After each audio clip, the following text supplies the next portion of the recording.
How do you stay single and not whine about it after a terrible breakup? It is advisable that you do not rush into another relationship right after you have broken up from a serious relationship. Reflect on what went wrong, what went right, what did you realize, what the underlying lessons were, and most importantly, what are the toxic traits that the relationship brought up in you. As you examine them and reflect upon them, you will be able to realize what has been happening, what you're looking forward to, how the havoc, chaos contributed in it, how the breakup propelled forward. If you would like to reverse engineer the breakup and get back to a state of reconciliation, what are the proceedings that would lead to it? Just reflect upon that. And to reflect upon that, what is necessary is to get sure about what you want, fall in love with yourself, nurture yourself instead of like crying over that it happened, it's over. Smile that it happened and understand the lessons that it is teaching you.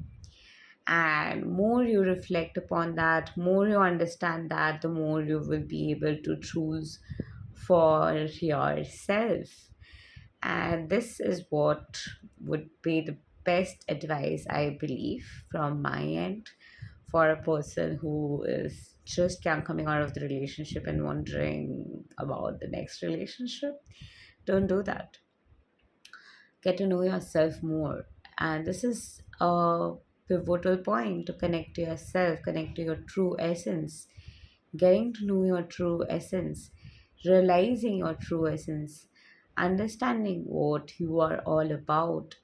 And the more you understand that, more you reflect upon it, the more you will be matching up with the reality that's congruent to your most authentic expression of existence. And that's what we all want at the end of the day. And we do not attract what we want, we attract that we are.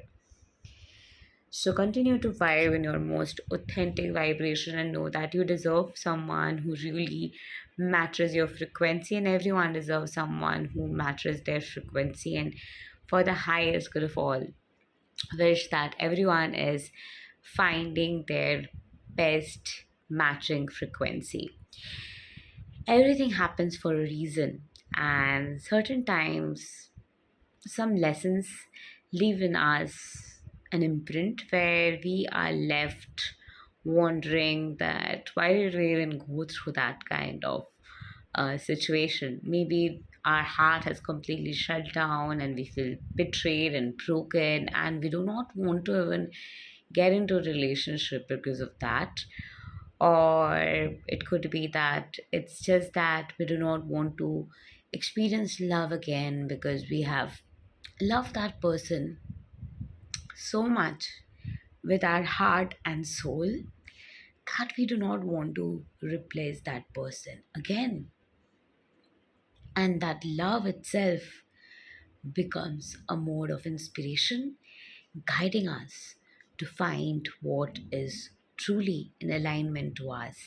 And that love becomes an inspiration to channelize our creative flow, to channelize our true essence, to align with our future self, to quantum jump to different dimensions and explore the terrains of spirituality in our own way. And it's ultimately a way to come closer to God. Explore your singlehood while embracing a relationship with God. Choose to embrace a relationship with God and understand that I want to be in presence of God. I want to be more closer to God. I want to get to know God more. I want to understand the nature of God and reflect on my relationship with God. So strengthen your relationship with God, your relationship with your gifts, strengthen your relationship with your own true essence, and start to nurture your true essence inside and out. And allow yourself to just be adorn yourself, love yourself, get yourself a haircut, get your nails done. One of the greatest way you can pamper yourself after a terrible breakup is through that, rather than just staying in a sad zone where you're like not wanting to get up, sad about what has happened, not taking actions when already you haven't taken actions and you've wasted a lot of time. It's time to take action, start to also nurture yourself, reflect on yourself, gather yourself back in place, and move forward in life. And of course, focus on your work. If you have had been in a relationship for which you were avoiding work, you could not focus on work, and you have been like literally not doing what you came here to do, it's time to get back on track. It's time to buckle up your finances. It's time to really take care of yourself and nurture yourself and realize that what were the aspects where the relationship triggered toxic aspects in you. Was your ego triggered? Was your ego activated? Where did you see your ego? Where did you see your own pride? Where did you see your own greed? Where did you see your own anger? Where did you see your own toxicity? Instead of blaming another person, just see that what is it that is in you that you can rectify and purify and transform and work on, so that you can become a better version of yourself. Just focus on that. There's nobody else to change but yourself. The reality is a mirror. So there's no one else to change but yourself. So focus on yourself. Focus on becoming the version of yourself that you are in love with. Focus on becoming a version of yourself that you really love and love to spend time with, and express yourself inside and out, and get to know yourself all the more all over again.